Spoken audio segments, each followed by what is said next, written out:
ఇప్పుడే అందిన వార్త. భారీ ప్రమాదం, 97 మంది మృతి, వీరందరూ జాగ్రత్తగా ఉండండి. దీనికి సంబంధించిన పూర్తి వివరాలు తెలుసుకుందాం. ప్రస్తుతం వర్షాకాలం కొనసాగుతున్న వేళ భారతదేశంలోని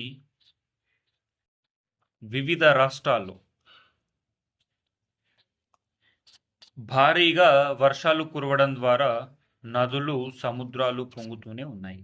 మరి మన తెలుగు రాష్ట్రాల్లో వార్తా విశేషాలు తెలుసుకున్నట్లయితే తెలుగు రాష్ట్రాల్లో కూడా భారీగా వర్షపాతం అనేది నమోదవుతుంది. ముఖ్యంగా ఇటు తెలంగాణ, అటు ఆంధ్రప్రదేశ్ రాష్ట్ర వ్యాప్తంగా రైతులకు ఇది ఊరటనిచ్చే విషయంగానే చెప్పుకోవచ్చు.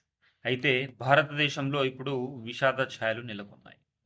మన భారతదేశంలోని అస్సాం రాష్ట్రంలో భారీగా వరదలు అనేది కొనసాగుతున్నాయి.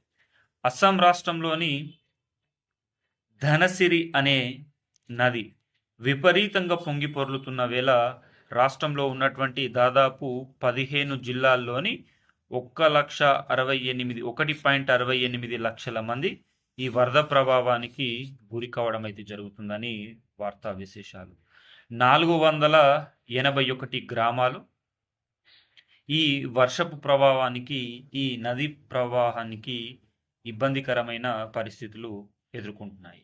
ఈ భారీ వరదల్లో భాగంగా అస్సాంలో ప్రస్తుతం ఇప్పటికే 97 మంది కనుమూయడం అయితే జరిగింది.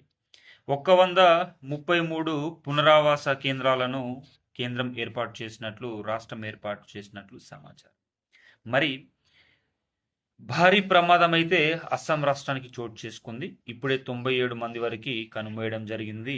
మృతుల సంఖ్య పెరిగే అవకాశం కూడా ఉంది. మరి చూసుకున్నట్లయితే వీరందరూ జాగ్రత్తగా ఉండండి. భారతదేశ వ్యాప్తంగా భారీగా వర్షాలు, భారీగా వరదలు కొనసాగుతున్న వేళ రాష్ట్రంలో ప్రతి ఒక్కరు కూడా జాగ్రత్తలు తీసుకోండి. ముఖ్యంగా చూసుకున్నట్లయితే వృద్ధులు, చిన్నపిల్లలు, గర్భిణీలు తగు జాగ్రత్తలు తీసుకొని బయటికి వెళ్ళడానికి ప్రణాళికలను రూపొందించుకోండి.